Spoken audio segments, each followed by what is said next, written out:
Hoje eu quero falar sobre uma obra bem importante, que é uma obra de Ricardo Campos. Por que a importância dessa obra?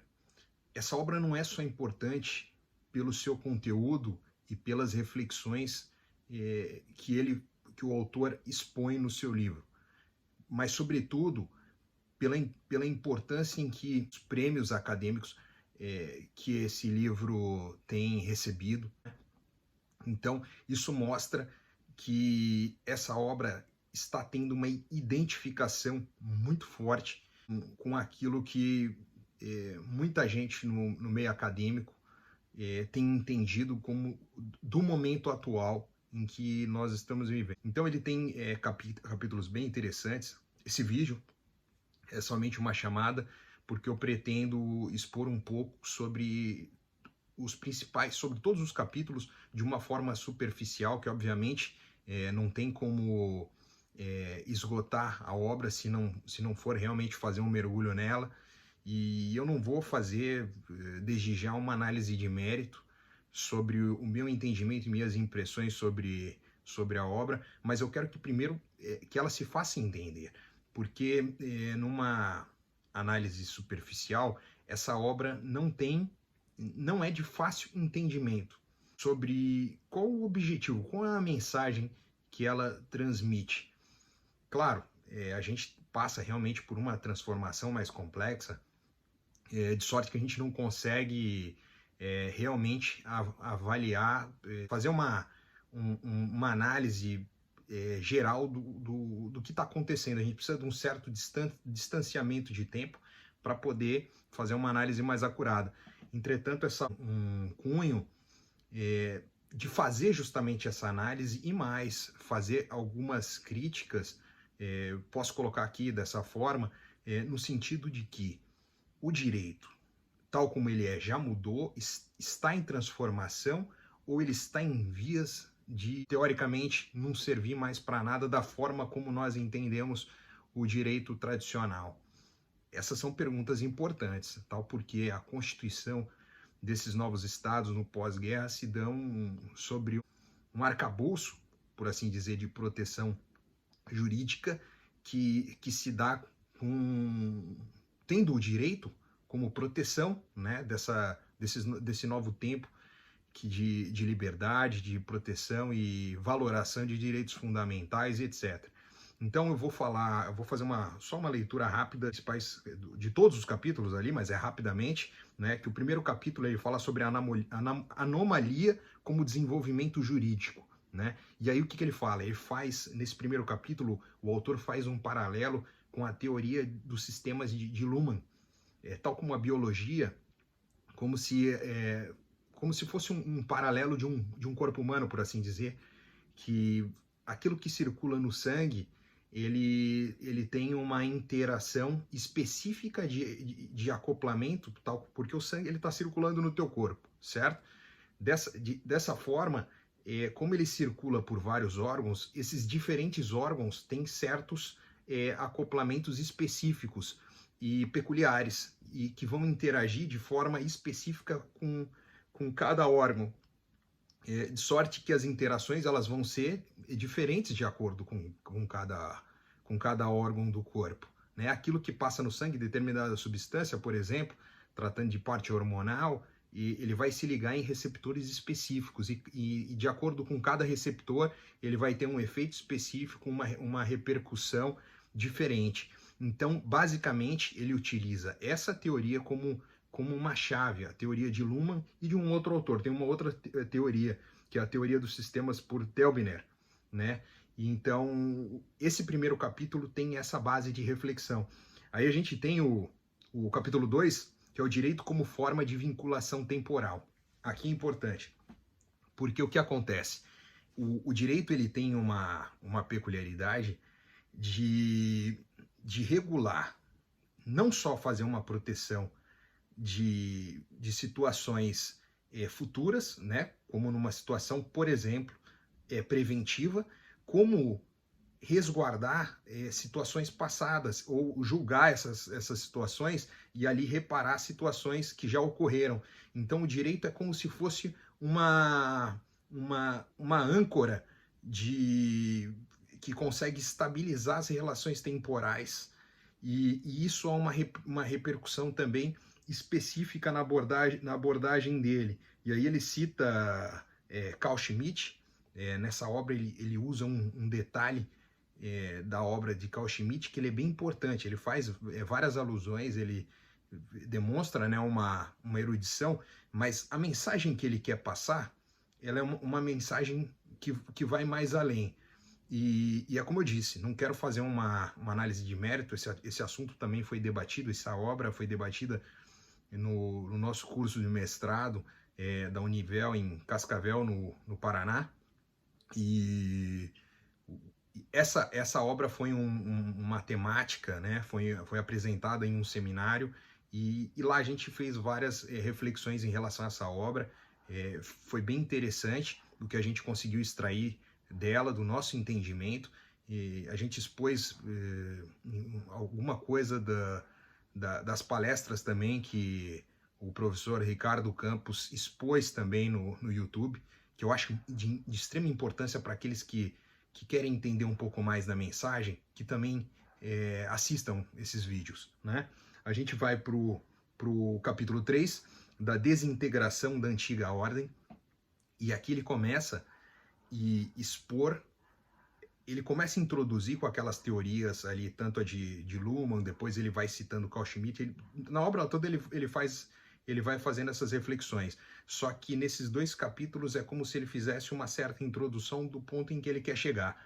E aí ele coloca nesse capítulo da desintegração da antiga ordem, né, como se tivesse uma alteração, uma alteração da nossa sociedade.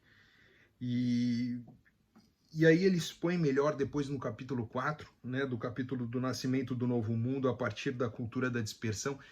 E assim, eu vou depois fazer um vídeo capítulo por capítulo. E depois eu vou fazer uma conclusão geral, porque ele tem uma certa peculiaridade. Ele cita, por exemplo, o que acontece? O nosso mundo ele foi infundido pela tecnologia, né, as redes sociais. E aí, esse emaranhado de plataformas e essa conexão, né, global, ela começa... Isso foi um entendimento que eu expus na minha apresentação do seminário, de que há uma escala, uma velocidade. Por que eu fiz essa alusão? Porque ele cita na obra dele um ponto bem interessante que se relaciona quando houve a criação das ferrovias, das estações ferroviárias, né? Então, quando uma estação ferroviária, por exemplo, ela foi instalada com o seu terminal tal de conexão, aquilo tudo transformou completamente as regiões próximas, as atividades nelas que se relacionavam ali próxima à estação. Por quê? Porque, na verdade, você não tinha nem mesmo uma padronização de hora. O horário da estação central começou a ser utilizado como referência. Ninguém tinha... você não tinha a hora estabelecida de forma padronizada entre os vários locais. E não só isso, a questão de trabalho, de logística, produções de uma determinada cidade conseguiam rapidamente ser deslocada para outro local. Então, a gente teve uma mudança muito abrupta. Com o quê? Com uma tecnologia que faz uma conexão, né, entre cidades, né, e a velocidade, aquela produção que era escoada de carroça, seja lá como for né, com cavalos, etc., carros, isso muda completamente com a escala, com a velocidade, né, o tanto de carga que era transportado, os empregos que eram gerados. A gente pode fazer um paralelo, por exemplo, em São Paulo, com Guarulhos. Como é que era Guarulhos antes? Instalou-se um aeroporto lá, nossa, a cidade praticamente se ligou a São Paulo, era uma cidade totalmente afastada, né, e sem conexão com a cidade, era um aeroporto, né, internacional, foi feito com o objetivo de ser realmente mais afastado, mas não, criou-se ali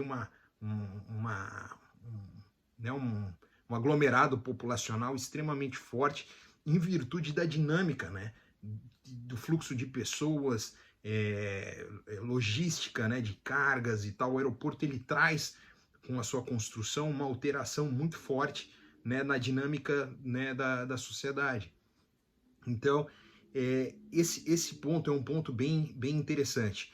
E aí, no capítulo 5, ele fala o nascimento do novo mundo a partir da cultura da dispersão. E o 5, vou falar reduzidamente, que eu vou fazer um apanhado para chamar a atenção geral sobre a leitura. E aí, no capítulo 5, direito das organizações. O capítulo 6, o direito das plataformas. O que acontece? A gente discutiu bastante isso daí, né, em sala, né, com a apresentação dos seminários. A obra ela não está muito bem definida. Cada capítulo ele vai e volta em todo o assunto. Então ele faz e por outro lado ele faz uma exposição específica também de determinados pontos de impacto, né, com essa situação da internet, porque o que acontece? A internet ela deixou um mundo global, né? A comunicação toda, a remessa de dinheiro, como faço, né, pesquisa na área das moedas digitais, né, que são os criptoativos, Bitcoin, essa parte regulatória, eu vejo como isso impactou também de forma absurda. Antigamente, para você mandar um dinheiro para fora, você precisava fazer uma operação SWIFT e tal. Hoje você, qualquer garoto que faz esses jogos internacionais, ele consegue monetizar ali, aquilo ele consegue transformar em dinheiro, ele envia para uma carteira, uma wallet em outra localidade, no Japão. Essa troca de valores de forma global, ela já é uma realidade e transformou completamente já esse tipo de relação. É claro, grande parte da população ainda está sendo levada para isso, mas agora, depois com essa questão sanitária toda, todo mundo foi, né, remetido forçadamente a ter mais essa relação com a internet. Então, essa obra, como eu repito agora, ela é muito importante entendê-la, né? Muito importante entendê-la pela aceitação que tem tido, pela proposta de que o direito talvez esteja sendo superado, aquele antigo, entre aspas, direito que hoje, né, eu disse que não ia entrar no mérito, mas já vamos colocar aqui algumas posições. Ele mesmo, em um vídeo, o Ricardo Campos, quando ele coloca que o direito está se desintegrando e tal, aquele antigo direito, ele mesmo cita sobre decisões do Supremo que chamaram as plataformas, né? As plataformas estavam se negando a prestar algumas informações e tal, e houve uma possibilidade de um enforcement em relação a elas, porque senão elas também não iam conseguir operar também aqui no Brasil. Então, por um lado, você tem realmente plataformas difíceis, né, de serem reguladas pelas formas tradicionais, pela sua velocidade e pelo o contexto de interação estatal da forma como a gente vê, né, hoje. A gente demora, né, a regular, dar uma segurança. Por exemplo, na parte de ativos virtuais, a gente teve uma grande insegurança, né, porque há quanto tempo a gente já tem criptoativos? Pô, há muito tempo, há anos. E como se declara e como se faz isso? Então, agora, o ano passado, em 2022, que a gente teve praticamente o primeiro marco legal para regular as intermediárias, mas essas operações já estão ocorrendo há anos, né? A gente não estava praticamente sendo regulado por instruções normativas da Receita Federal, né? Que não são leis, é legislação, mas não é lei, e havia uma insegurança jurídica enorme em relação a isso. Cada ano que passava entendia, é ativo financeiro, não sabe o que é. Então, o Estado não se posiciona, demora a trazer essa segurança em que a sociedade precisa. Enfim, então, tudo isso é colocado em xeque. em xeque, não xeque-mate, mas em xeque, e por isso a importância da gente aprofundar um pouco mais sobre ela, tá ok? Um forte abraço a todos e nós vamos tentar fazer um mergulho também superficial, que não vai ter como a gente esmiuçar isso, a não ser que a gente fizesse uma leitura linha por linha da obra aqui, que não é o objetivo também dessa exposição. Um forte abraço a todos e a gente se encontra em breve.